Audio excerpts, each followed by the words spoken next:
શું મિત્રો તમે પણ ઘરના રેગ્યુલર શાક ખાઈને કંટાળી ગયા છો? તમને પણ કંઈ નવું અને ટેસ્ટી ખાવાનું મન થાય છે? તો આજે આ રેસીપી ખાસ તમારા માટે જ છે.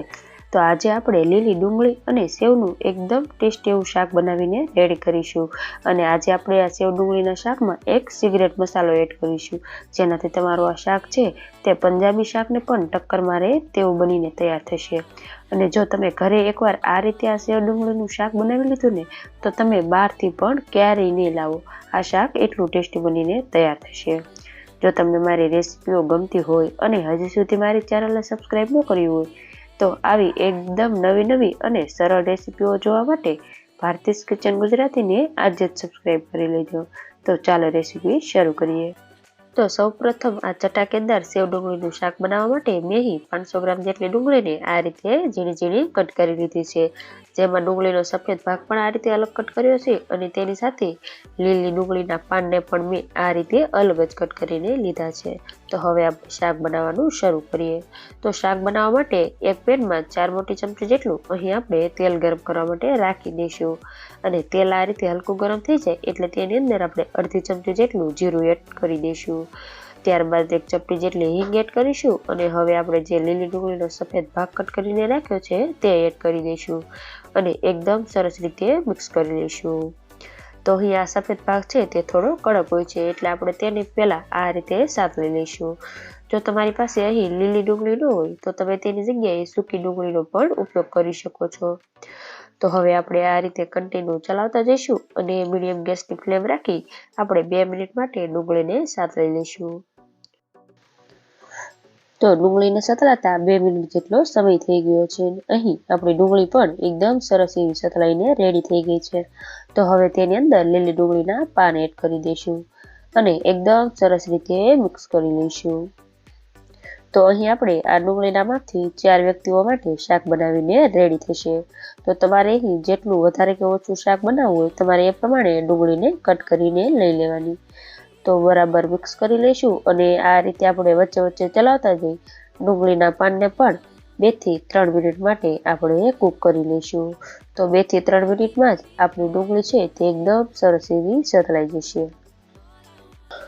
તો ડુંગળીને સતળાતા 3 મિનિટ જેટલો સમય થઈ ગયો છે અને તમે જોઈ શકો છો આપણી ડુંગળી એકદમ સરસ એવી સતળાઈ ગઈ છે.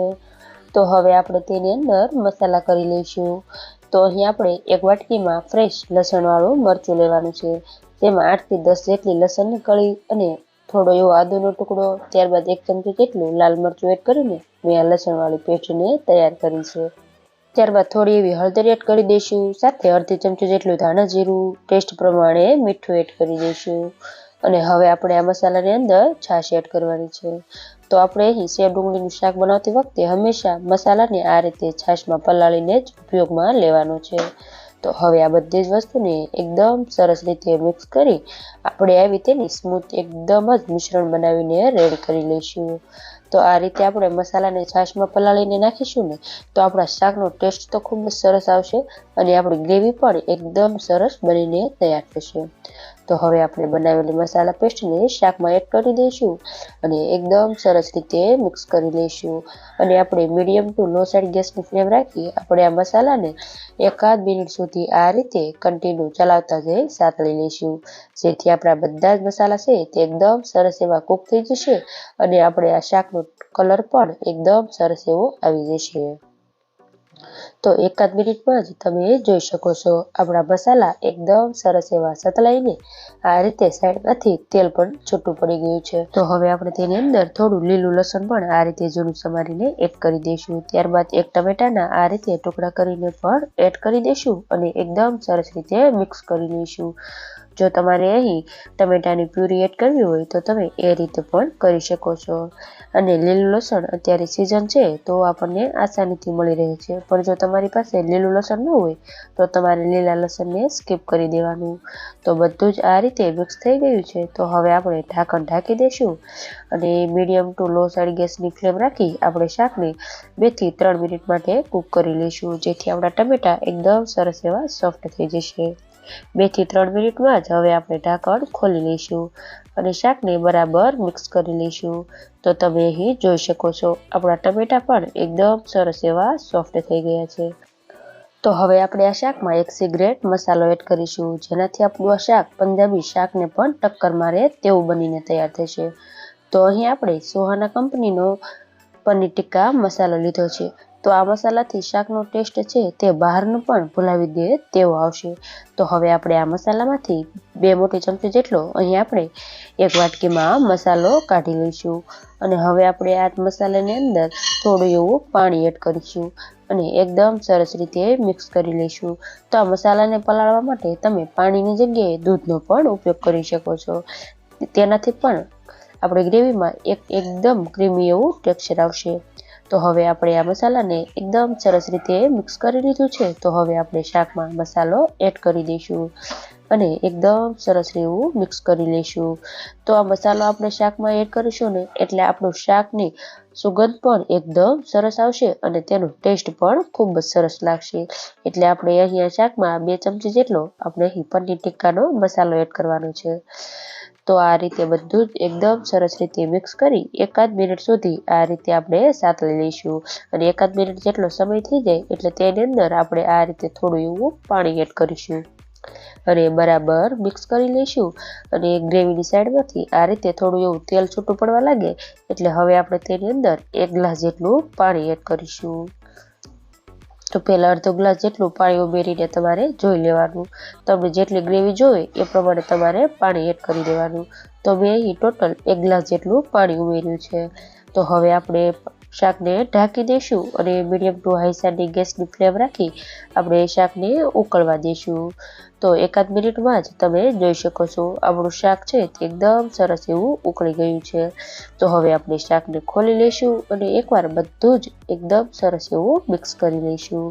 તો હવે આપણો શાકનો રસો છે તે એકદમ સરસ રીતે ઉકળી ગયો છે. તો હવે આપણે તેની અંદર સેવ ઉમેરીશું.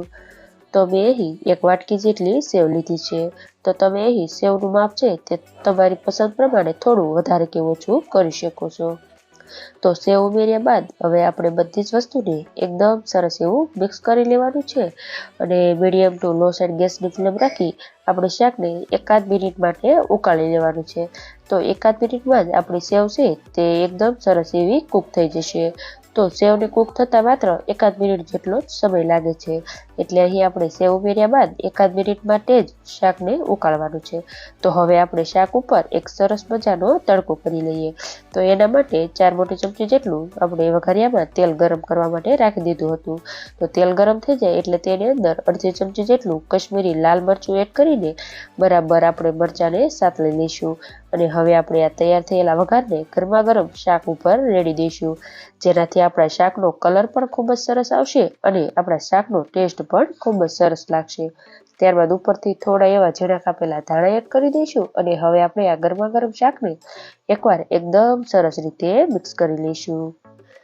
તો અહીં તમે જોઈ શકો છો સેવ ઉમેર્યા બાદ જેટલો પણ રસો હતો તે આપણી સેવમાં એબ્ઝોર્બ થઈ ગયો છે અને આપણું આ સરસ મજાનું સેવ ડુંગળીનું શાક બનીને રેડી થઈ ગયું છે.